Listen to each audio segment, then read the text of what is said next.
Welcome to StopFake, the place where we identify fakes and debunk them to set the record straight on disinformation about Ukraine. I'm Marko Suprun with this week's dissections. Ukrainian children forced to play with stuffed Hitler doll. Ukrainians don't support ending trains to Russia. And uncertainty over fake news growing throughout the world. Hold on, details ahead.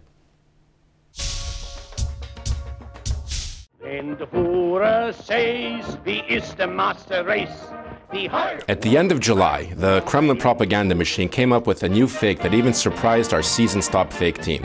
Ukrainian children are forced to play with a stuffed Hitler toy, cried the usual suspects. Ukraina.ru, Lenta.ru, Izvestia, Life News, and many others. Even Bulgarian and Uzbek news sites got into this particular fake game. Kremlin stalwart Ukraina.ru started it all with a story claiming that the Ukrainian site OLX.ua, based in Lviv, is selling stuffed Adolf Hitler toys.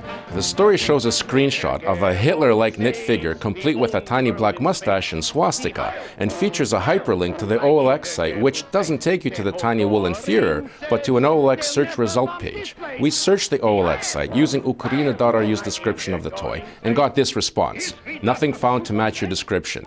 Lenta.ru claims the OLX site deleted the announcement for the toy on July the 25th, but it can still be found in Google Cache. Well, Google, however, draws a blank. So where can you find that tiny crochet Hitler? In Russia, Moscow, to be exact, even on the metro. Ukrainian journalist Vasily Rybnikov punched in Hitler on the Russian classified advertisements website avito.ru and found 1,500 references. Typing in Hitler toy, he found a picture of the tiny knit Hitler used by Ukraina.ru, Lenta.ru, Izvestia, and others to illustrate their fake story. The Hitler doll is the knitted creation of a Russian woman living in Moscow who advertises her wares on the Avito site. The Hitler doll is not Nazi propaganda, her advertisement assures, and features photos of other tiny crochet dictators like Stalin, Mussolini, and even Che Guevara. She throws in a knit Hitler Churchill for good measure and promises to crochet any celebrity you want and even deliver the goods to a Moscow metro station or send them through the post. All for 1,500 rubles. At today's exchange rate, that's $22.39. You can get your own little fuzzy Führer from another Russian site as well. The same doll with the same disclaimer that this is not Nazi propaganda and sells for $52.34 on Live Master. The 42-centimeter cotton and wool Führer is not the only Nazi toy one can purchase on the Live Master website.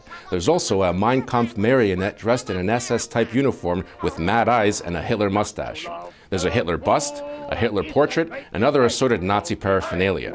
Searching for non-existent Hitler dolls in Ukraine leads nowhere, especially when there are so many to choose from found in Russia.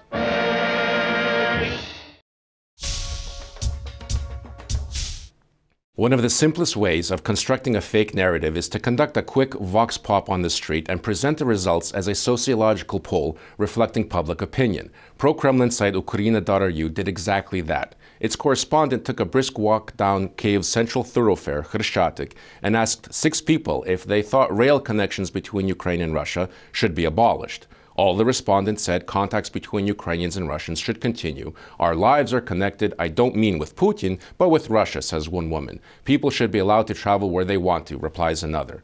6 people who believe in human contact is interpreted by the likes of Ukraina.ru as representative of general Ukrainian views on Ukrainian-Russian railway links. But let's take a closer look at that vox pop. Most people seem taken aback by the question, clearly not aware that Ukraine's infrastructure minister has proposed ending railway links with Russia in response to Russia detaining Ukrainian and other national commercial ships in the Azov Sea. The journalist doing the questioning covered a distance of a few hundred meters and spoke with only 6 people. Can such a limited number of responses be sufficient to make a sweeping generalization of a conclusion that Ukrainians are against ending train links with Russia? The Ukrainian news site Obozrevatelь conducted a similar poll on its website and posed the question as follows. Some want to completely end train connections with Russia. Do you agree? 10,000 people responded, Obozrevatelь reports, and the results are much more nuanced than Ukraina.ru's crude sweep. 44% said everyone has a right to travel where they want, another 40% agreed that train connections should end, and 14% disagreed. And finally, some thoughts on trust and belief. Who do you trust? What stories do you believe? Can you spot fake news? The 2018 Edelman Trust Barometer, an annual trust and credibility survey done by the American public relations and marketing consultancy firm Edelman, shows that trust is in crisis around the world. People are confused about the credibility of news and where it comes from. 59% of people surveyed said they were not sure that what they see in media is true, and nearly 7 in 10 said they worry about fake news being used as a weapon. 63% said the average person does not know how to tell good journalism from rumor or falsehoods. The report surveyed people in 28 countries. Look, there is no easy solution to this problem. The fact that we are an organization called StopFake illustrates how serious the problem of truth in media really is, particularly in Russian media, where state-sponsored alternate reality is the order of the day. Everyone has to become educated consumers of news. We're all going to have to use our own heads, reawaken our gray matter, and use our common sense. Before you buy a new car, you do some research. You test drive it, see what kind of mileage it gets. Before you start taking medicine, you read about the side effects and consider how it might interact with other medications. Journalism is based on facts, real events, real people, real things that actually happen. Credibility is based on sound sourcing, responsible editorial policies, and a deep commitment to the public interest and truthful storytelling. Before you swallow some outrageous claim from a Russian site or an anonymous Twitter post or a dodgy Facebook account, turn on your mental radar and ask yourself, is this credible? Why should I believe this? Is this information meant to manipulate me? This won't go away anytime soon, so we all need to educate ourselves. Check out our website for some useful tools that will improve your media literacy skills and keep your mind sharp.